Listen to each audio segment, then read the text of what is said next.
Yarım kalmış bir kitap gibi ben bir yandayım.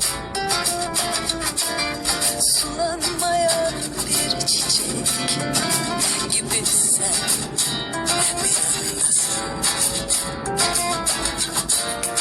Yerinden olmuş yaprak gibiyiz, düşüyoruz.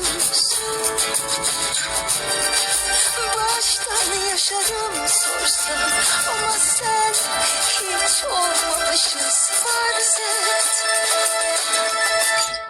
Farz et hiç tanışmadık.